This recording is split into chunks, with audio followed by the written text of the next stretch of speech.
माद इमरान भट्टी।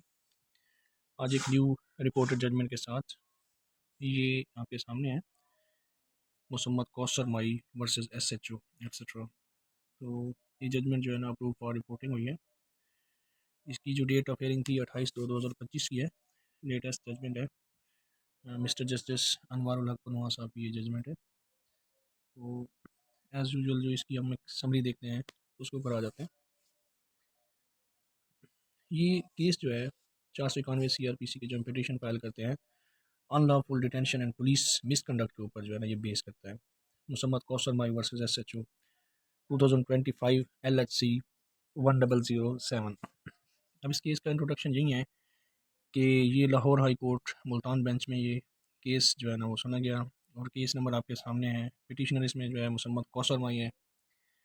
रिस्पोंडेंट जो इसमें है SHO पुलिस स्टेशन बस्ती मलूक है मुल्तान, और जज साहब जो हैं वो अनवारुल हक पनुआ साहब हैं। अब इसमें जो लीगल प्रोविजंस इन्वॉल्व हुई है ना वो सेक्शन 491 CRPC है, habeas corpus for illegal detention, police rules 1934, इसमें मेंटेनेंस ऑफ डेली जो डायरी है ना जिसे हम रोजनामचा कहते हैं, और पुलिस ऑर्डर 2002 के अंदर जो गाइडलाइंस हैं for police conduct and accountability, article 9 of the constitution right to life and liberty, article 14 of the constitution dignity of man and privacy of the home. अब इस केस के जो फैक्ट्स हैं वो क्या हुआ कि 16/5/2020 को SHO बस्ती मलूक जो है अदर ऑफिशियल्स के साथ उसने रेड किया पिटिशनर के घर के ऊपर। Husband and relative of the petitioner were taken into custody without any formal arrest. इसमें जो पिटिशनर का हस्बैंड था और उनके जो रिलेटिव्स थे उनको जो है ना पुलिस अपनी कस्टडी में लेके आई विदाउट फॉर्मल अरेस्ट जो है ना। अब इसमें उनके कोई डॉबरी आर्टिकल्स और कैश वगैरह थे, वो भी जो है ना पुलिस अपने साथ ही लेके आई। तो इनमें जो एक डिटेन था शबीर अहमद, उसकी ना डेथ भी हो गई थी पुलिस इनकाउंटर में। और इसके अलावा जो the police failed to recover the departure and return of the detainee in the roznamcha. तो बेसिक जो इसमें हमारी जो टैग लाइन है ना वो यही है कि रोजनामचा को जो है ना वो किस तरह मेंटेन किया जाएगा, किस तरह जब अरेस्ट किया जाता है किस तरह उसकी जो मूवमेंट की जाती है, जो भी बंदा अरेस्टेड होता है जहाँ उसको पेश करवाया जाता है तो उसका एक प्रॉपर जो है ना 167 पुलिस ऑर्डर 2002 के अंदर जो आर्टिकल है ना वो डील करता है इस रोजनामचा से, डेली डायरी जो होती है।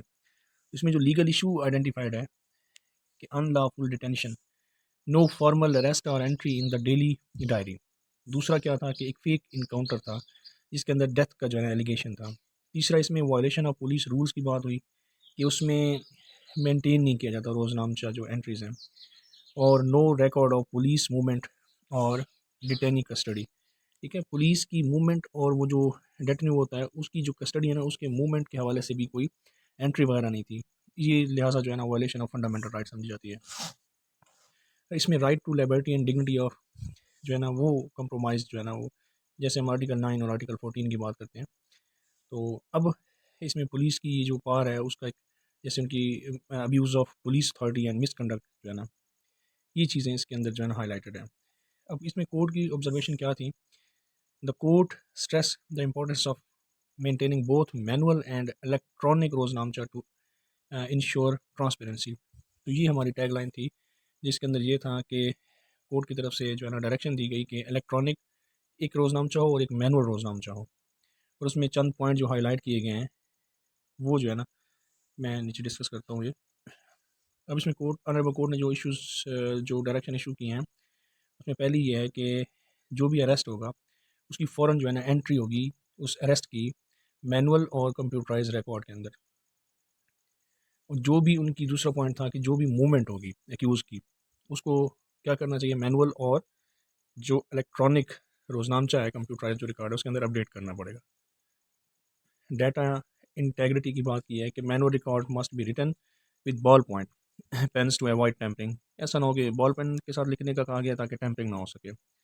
और डिस्ट्रिक्ट एंड सेशन जज साहब जो होते हैं वो उनको प्रॉपरली जो है ना वो क्या करेंगे, inspect daily diaries regularly. Article 167 जो है पुलिस रूल्स का उसके अंदर ये पार्ट्स दी गई हैं। एडिशनल सेशन जज को जो है ना वो ये पार्ट्स दी गई हैं। डिजिटल एक्सेस क्या है कि कोर्ट जो है ना must have online access to police station records for real time monitoring. तो ये भी एक पॉइंट था उसके अंदर कि ये जो डिस्ट्रिक्ट एंड सेशन जजेस हैं, ऑनलाइन सिस्टम के तहत जो है ना उनको पुलिस रिकॉर्ड के ऊपर एक्सेस दी जाए। सिग्निफिकेंस ऑफ द जजमेंट यही है कि इन्होंने री इन्फोर्स किया कि जैसे एक accountability and transparency in police practice के अंदर ये जो प्रोसेस है, और इसमें फंडामेंटल राइट्स को सेफ गार्ड प्रोवाइड्स की गई हैं कि कोई बंदा अनलॉफुल डिटेन ना किया जाए, और पुलिस के मिसकंडक्ट को ये जो एक मतलब चीज़ हाईलाइट की गई, it's a misconduct of the police officials. और जुडिशल कंट्रोल को जो है ना वो इन्हांस किया गया है, और establish mandatory guidelines for maintaining daily diaries. अब इसके अंदर ये केस लास्ट जो हैं वो दिए गए थे पिटिशनर की तरफ से। कंक्लूड करते हैं इसको कि इसमें जो हाईलाइट करता है वो यही है कि accountability and negligence in police practices leading to the unlawful detention and death of a detainee. The High Court's guideline aim to prevent future misconduct, ensuring that police operations remain within the bounds of law and constitutional rights. अब इसमें जो judicial exam की तैयारी में जो दोस्त जो है ना वो जो लगे हुए हैं, उसके लिए क्या कह सकते हैं कि कोई एक क्वेश्चन किस तरह का बन सकता है कि how does the maintenance of a daily diary roznamcha affect police accountability. पहला क्वेश्चन इस तरह में बन सकता है, what are the constitutional implications of unlawful detention.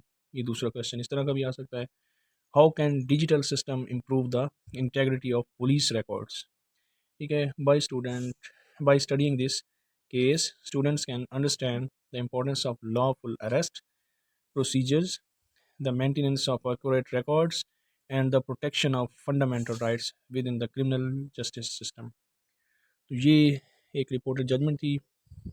अगर कोई इसमें मज़ीद इम्प्रूवमेंट करनी है तो वो जो है ना कमेंट्स के अंदर आप लोग बता सकते हैं। बीइंग ए स्टूडेंट फ्ला कोई मिस्टेक होती है तो वो भी जो है ना आप हाईलाइट कर सकते हैं, तो उसको इम्प्रूव करने की कोशिश की जाएगी। इसको लाइक कीजिएगा, चैनल को सब्सक्राइब कीजिएगा। Thank you very much.